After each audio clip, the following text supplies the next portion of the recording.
واحنا في 2024 يا صديقي، عايز اقول لك اكبر غلطه ممكن تعملها وانت بتشتري باور انك تجيبه ما يكونش بيدعم الاي تي اكس 3 او بالمعيار الجديد اي تي اكس 3. الواط وكتره حتى لو 10000 واط مش هو اهم حاجه. المهم الدعم بتاع الباور، المهم المخارج اللي بيوفرها لك، المهم التكنولوجي الجديده والفيتشرز اللي شغال بيها. حتى لو هتقول ان انت مش هتحدث وان الباور ده كافي على الكارت بتاعك وان انت هتقعد بيه وتشتغل بيه فتره كبيره وخلاص، عايز اقولك الكلام ده ما بيحصلش. كل اللي قالوا انا مش هحدث الكمبيوتر بتاعي كانوا هم اول ناس بيحدثوا. الكمبيوتر ده حاجه unlimited، مهما تديها ما بتشبعش، وانت نفسك هيبقى عندك هوس ان انت تحدث كل فتره. فما تبصش تحت رجلك واسمع مني الكلمتين دول. كمان اوعى تشتري باور من شركه لسه جديده في مجال الباورات حتى لو هي كويسه في حاجات تاني، او من شركه مجهوله اصلا او صيني شعبيه او الكلام ده كله.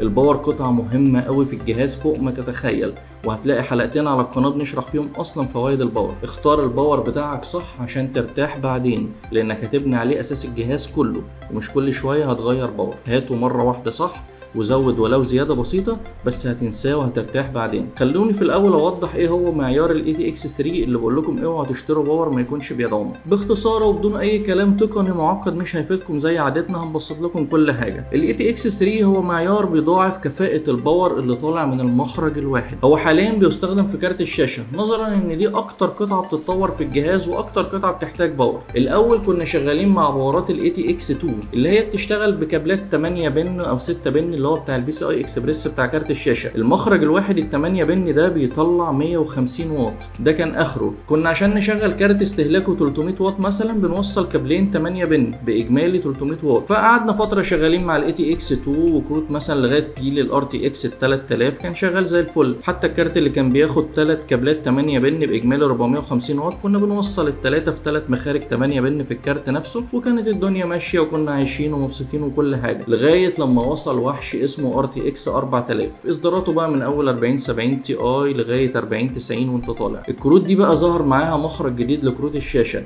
كابل واحد بيوصل لك 450 واط او حتى 600 واط. فكده اللي عنده باور قديم اي تي اكس 2 اللي هو الكابلات بتاعته ال8 بن العاديه خالص بتاعتنا مش هيعرف يوصل كارت مثلا ار تي اكس 4080 او 90. فالشركه بقت توفر كونفرت بيجي مع الكارت، بس ده عمل مشاكل مع بعض الناس وعمل حرق في بعض الكروت وكان في اخطاء تقنيه كتير. ومن هنا كان لازم الاي تي اكس 3 يتدخل والباورات الجديده تتدخل. بقى عندنا كابل او مخرج لوحده بيخرج 450 او 600 واط. المخرج ده هو اللي بتوصله في الكارت مباشر بدون كونفرتات وبدون اي حاجه. وهو ده باختصار معيار الاي تي اكس 3. بقينا بدل ما الكابل بيطلع 150 واط ال8 بن، لا هم اخترعوا لك كابل جديد بتاع الاي تي اكس 3 بقى يطلع 450 او 600 واط حسب نوع الباور. وحتى الان ده بيغطي اعلى كارت في العالم، مفيش كارت بيستهلك اكتر من 600 واط. بالاضافه كمان ان الموضوع مش مقتصر على الكابل بس. هو طبعا الكابل ده انجاز عظيم وهيوفر عليك مشاكل الكونفرتات وكل ده، لكن الباور نفسه بقى يدعم خصائص احدث